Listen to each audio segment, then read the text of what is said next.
Well, the New York Giants, their record got worse on Sunday, and so did their injury woes following a 31-16 loss to the Dolphins in Miami.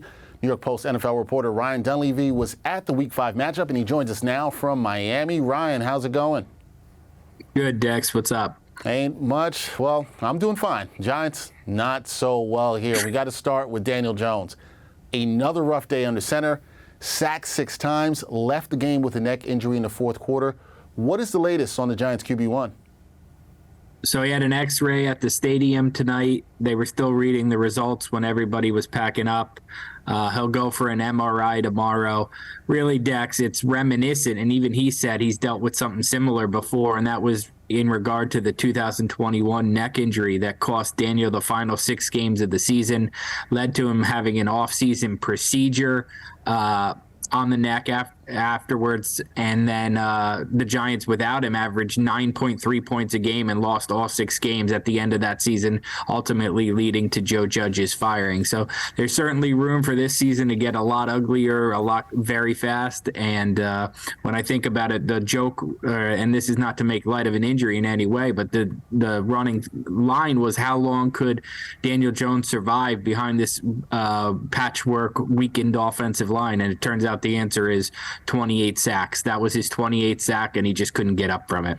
28 sacks on the season, 28 times that he has been sacked. Not a good number the Giants fans want to hear. Another number here, 16 points for the Giants, but no offensive touchdowns against the Finns.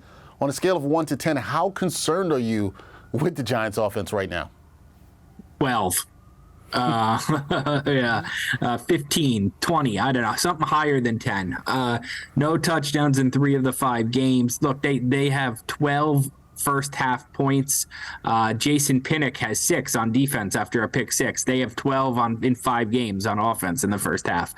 They have 24 points in the 9 halves of games besides their 31-point explosion against the Cardinals. As Darren Waller said, he said it any better than I did. He said that's just unacceptable. They have no answers right now.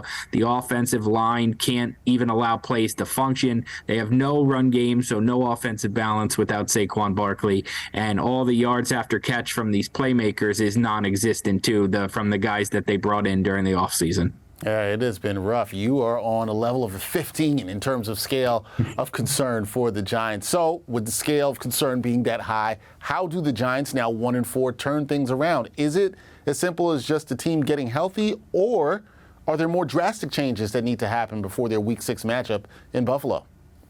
Look, I don't think they can turn it around in time to do anything against Buffalo, who's going to be angry coming off a loss. You know, that game's going to have tons of emotion on both sides. Daboll's homecoming, Josh Allen wanting to show what he can do without Daboll. That game's going to have almost an impossible spot for the Giants. You're almost talking about what can happen, when they face the Commanders at 1-5. Can they possibly salvage any semblance of a season? Yes, getting healthy would help. You can't even begin to imagine what it's going to be like until you know what Daniel Jones's future is, because Tyrod came in the game, started running all around the place, just like he did last year when Daniel Jones got hurt. And in that game, Tyrod got a concussion, and they had to finish Saquon Barkley at quarterback in that game. Saquon Barkley's hurt, so even their emergency third quarterback isn't available. So, Tyrod, when he goes in, he runs around a lot. He's susceptible to injury. He's one of the better backup quarterbacks in the league, but still, if you're playing him, then the season's obviously spiraling. So, they could get healthy, but until you know Jones's health, it really doesn't matter, to speculate on where the rest of the season is headed.